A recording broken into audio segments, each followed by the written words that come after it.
Hi, this is the Casserole Dish, and I'm Garrett Swann, and I'm here with Starina Johnson. Who are you playing? I am playing Garrett's wife, Kitty. And I'm playing Sterling. Yeah, Sterling Bloom. We're such the, We're ridiculous. we're kind of like a little cookie cutter. We are. We're very cookie cutter. Yeah, yes. yeah, Match, totally. always. Yeah. Somebody actually asked that the other day. They were like, do you guys always match? And I was like, you think Kitty would let us cut out the house not matching? Are you crazy? I know we're like total corresponding, but we're kind of like that in real life. Like when we met. Yeah, we keep wearing the same clothes. Actually, I'm surprised today we aren't. But Yeah, usually we're wearing the same tones. It's terrifying, actually. So, let me ask you this: do you cook? I know you do. Cook. I know you do. I do cook. I'm a Southern cook though, so it's never anything that's too terribly good for you. Well, where'd you learn how to cook? I actually learned how to bake when I was really young. My grandma and I would bake all the time together. It was her from babysitting, I think, was baking and reading me stories. And then in college, it was really weird because I never really cooked until I got to college. And then it was almost like I swapped, because when I learned how to cook, I almost forgot how to bake. Right. Like it's kind of they're two kind of totally different skills. And I'm just now getting to the point where I can bake really well again and cook pretty well. Well, it's kind of an artistry, because I learned my grandmother was a German cook, so there was always food. Yeah. I mean, yeah, it was kind of the same extreme. Wasn't very healthy with you. Like she would cook, she would bake like she would fry eggs in like bacon fat. Yeah, exactly. Yeah, like, of course. Is there any other way to fry eggs?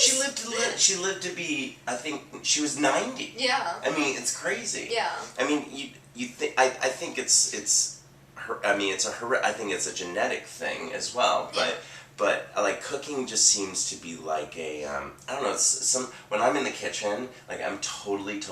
Are you like totally focused? Yeah. Like, It's actually don't bother me. It's a form of relaxing for me. But I also I'm one of those like I would rather do it all by myself. Right. Like, actually, it was funny the other day whenever Hunter was helping me on that last casserole, because I'd made like 3 casseroles in one day. Right. And, but by then, I was just trying to get like 4 things done at once, and I actually had him like cut me up some vegetables, but the whole time I was like, wait, no, move, let me do it. Exactly. It's like, it's like you're... But I'm getting better. I used to be a lot worse about that when I was younger. I was like, do not touch whatever I'm cooking, because you will do it wrong. And make sure you have a good sous chef. Yes, exactly. So, yes, I need a good sous chef if there are any out there, so. Right. So, if you were a recipe, if Starina was a recipe, like based on cups and measurements, like tablespoons to teaspoons and stuff, what would your recipe? Because I'm like a dash of this and a dash of that. Well, that's okay. So. Like define, like just say, like, are you a cup of this? Like, do you want me to do an example? Like, I'll do an example. A cup of sugar, a dash of cinnamon. Yeah. Kind of Well, no. Like, okay, I'll do me for a second. So, Don't do you. I'll do you. I'll always do me. Where's the mirror? It's almost like I'm about 2 cups of love. Mm-hmm. I'd say a 1/4 cup of passion. Okay. I'd say I'm 2 heaping tablespoons of giving. Okay. I'd say about 5 cups of heart. Mm-hmm. And God, this is really hard, Yeah. isn't it? You really want to. You're a really long recipe. I definitely have like a dash of sassy. Definitely sassy. Oh, but I think I'm like 10 cups or like a gallon of exhausting energy. Like a complete spaz. Yeah, okay. Yeah, so... I don't know that you're a complete spaz. Maybe like 3 cups of spaz. Yeah. I'll give you 3 cups of spaz. I think we should have done each other, maybe. I don't know. So give me your recipe. I think I'm a 1/2 cup of saucy. Okay. I'm 3 cups of that. This is hard. I know. 3 cups of practicality. Great. I'm a pretty practical person. I'm 4 cups of devotion. I don't know, 5 cups of caring. I'm a lot of cups. I don't know. Yeah, yeah. I don't know. What do you have dashes of? Dashes? Like if you were like... A dash of bitter. Party of one, bitter party of one. No, Okay, no, but that's okay because it's like a little spicy. Yeah. Right? Yeah. Okay, so now we have a recipe. Starina's a dish. What type of dish? What's the name of your dish? What's the name of my dish? Oh, shoot, these are hard questions. Because that would be Garrett goulash. Ooh, yeah. I like that. Yeah. Starina surprise? I don't know. Maybe. Oh, I like that. You are kind of a surprise. I'm a surprise. You are a surprise. So, I know this is a totally blunt question, but have you ever had sex in the kitchen? Have I ever had sex in a kitchen? Yeah. Like any kitchen? Yeah. I have to have had sex in the kitchen. What you remember? I can't. I don't think place I it. have. I have to have. Like, there's no way I've gotten through this long of life and not had sex in a kitchen. I think I've made out with people in a kitchen, but I don't think I've actually... You know, I don't know that I have either, in truth, like, which is really, really weird. No, there has to have been a time I've had sex in the kitchen. I'm just not remembering it. I don't know, it just seems like cooking and sex is... I mean, you think that cooking and sex are kind of close related because it's so, like... Well, yeah, because you're consuming something. Yes. You know, whether that be a person or, yeah. you know, well, no. Or a part of their anatomy. Well. Right. No, I really don't know, but I mean, there's no way I've gone through this long of life without having had sex in a kitchen. Surely to God. Now, maybe that's something you might need to explore later. Maybe. On. Yeah. Maybe. Me too. I need an offer for that, apparently. Excuse me, I'm going to turn the camera off. We're going in the kitchen. Sorry, 1 second. No. I'm now going to turn straight. Right, thank you. Yeah. So... I'm that good. Yeah, exactly. Tell me what's the best lie you ever told? The best lie I ever told? You know what, that's hard for me to answer because I don't lie. Right. I've always been a really honest person, and I usually pre-warn people, like, okay, do you really want the answer to that question? Because you're probably not going to like it. Right. So it's been a long time since, you know, I mean, I'd have to have been really, really little. It's something I make a point of not doing.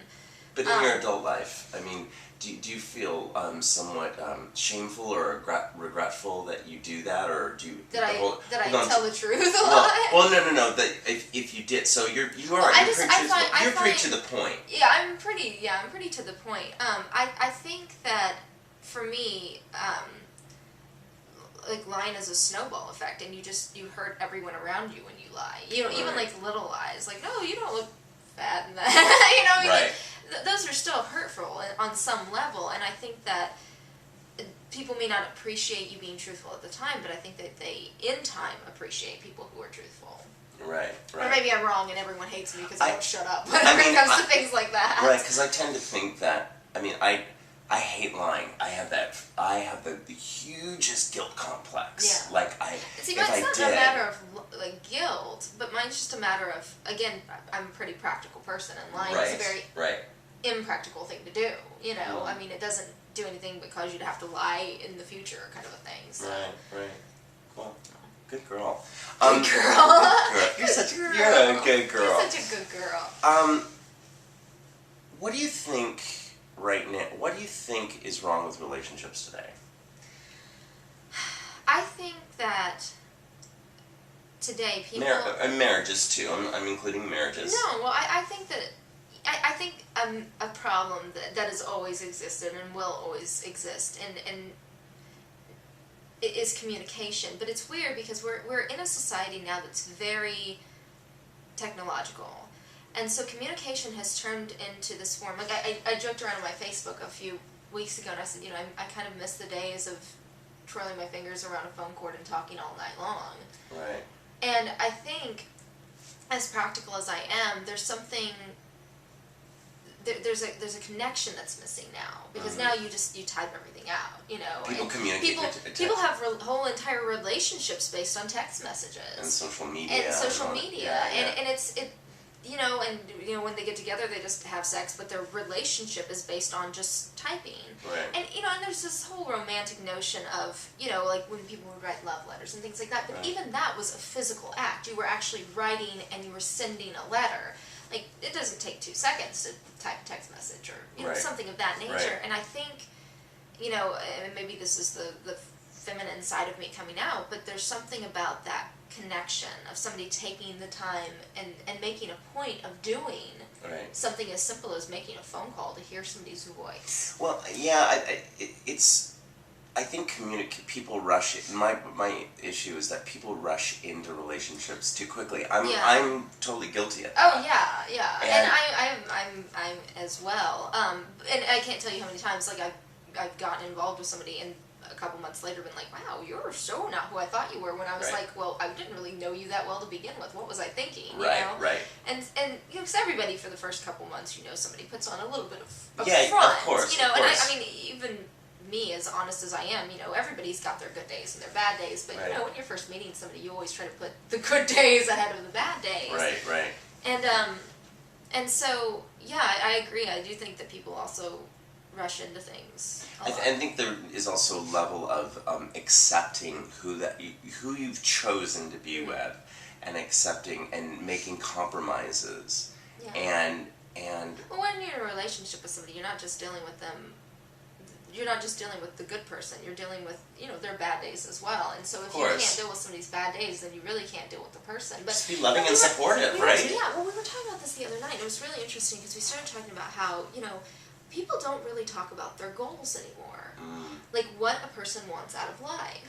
And if you don't know going in what a person's set of goals are, like, I mean, let's just say like you and I were together, and I didn't know that you didn't want children and I do. Right. Like that's just doomed to fail from the start. Of course. And before you get involved with somebody who, like, and that's pretty monumental, that's a pretty monumental difference, and you can love somebody to death, but if that one common goal is in your way, like, really, what's the point?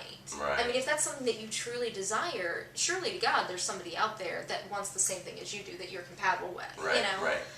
So if there was the issues and stuff, do you feel like people should work it out, or do you think they should really take time to separate, or just say fuck and call it quits? Let's be done. I think some things you can work out. I mean, like little things, but I mean something like that. That's a pretty big deal. Yeah, right. And granted, people change over time, and some people want different things, at different stages in their life, and it could just be that person doesn't want that then, but that means that that's not the person you need to be with then. Right. And then again, there are some people I know. I've a friend who she knows, she's like, I never want kids. Right. It's not that she doesn't like kids, she just for herself does not want kids. And she's been like that for as long as I've known her, and I've known her 20 years, and I'm like, I'm pretty sure she's not going to change on that one. Right. But I think, just communicating those goals that you have, what you want out of life. Right. Because you don't want to find yourself 10 years down the road going, I wanted to do all of these things and I did nothing because of this person who didn't have the same kind of desires that I had. Right. Right. So, what do you think the ideal relationship is? The ideal? I don't know that there is an ideal relationship. In truth, I mean, I don't. I mean, I think the most you can hope for is somebody that you get along with, that you have fun with, that makes you laugh, that comforts you when you're not. It's almost like having it's like having your best friend. Yeah. I mean, I hate that my head takes me to this fantasy place because I want to live my relationship like the most beautiful romantic comedy. Yeah, except for that those are all scripted. I know, exactly. Usually, so. Go figure. So there's my warped mind. Yeah, well, but I think society as a whole gives you that. I mean, from the time you're little, you're bombarded with freaking Disney movies and whatever that expects you to anticipate this magic wand of a relationship to show up and fix everything in your life. But a relationship doesn't fix anything. It may make you stronger as a person, but it doesn't fix who you are. And I think as an individual, if you don't know who you are, and you don't know what you want, then you can never be happy in a relationship. Yeah, true. Do you think do you believe in monogamy? I do. Okay. I don't. I mean, everybody looks. You know, it's not a matter of looking, but it's a matter of seeing someone and saying they're a very attractive person, but what I have at home is 10 times better than that. Right. You know? And maybe that's my Disney fantasy, is having a person who does that, who says, you know what, this is a perfectly beautiful person, but I'm not curious at all because what I have at home is 5,000 times better than whatever that person could give me on physical right there at that moment. Right.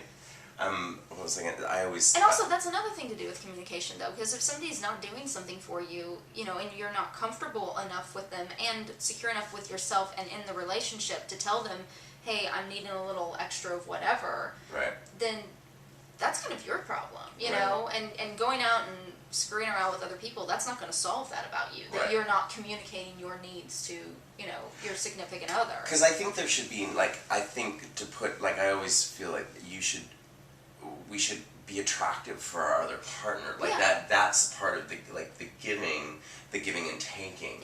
You know, is being attractive and sexy and allowing your partner to come to you and so on and so forth. But, like, I always think that... You say after I've just crawled out of bed and haven't even showered this morning.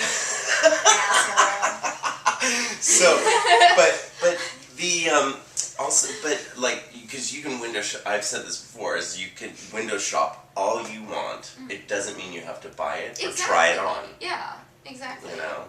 I mean, because otherwise, if you buy it, then, then obviously it's cheating. So, so would you, if someone cheated on you, would you forgive them, or would you, how would you, because that's a trust, it's a big trust issue. It's a big trust issue, and unfortunately, I am a very forgiving person. I'm like 5,000 cups of forgiving, and I'm a serial forgiver, if you could possibly be one, because most of the guys I've ever dated have cheated on me, and I think that it's one of those things where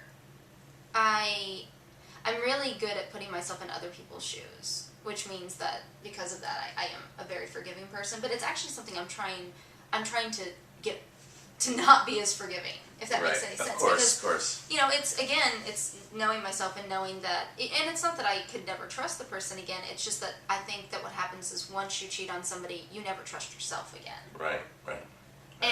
And whether or not the other person can get over it, it doesn't matter if you yourself can't get over it. Right.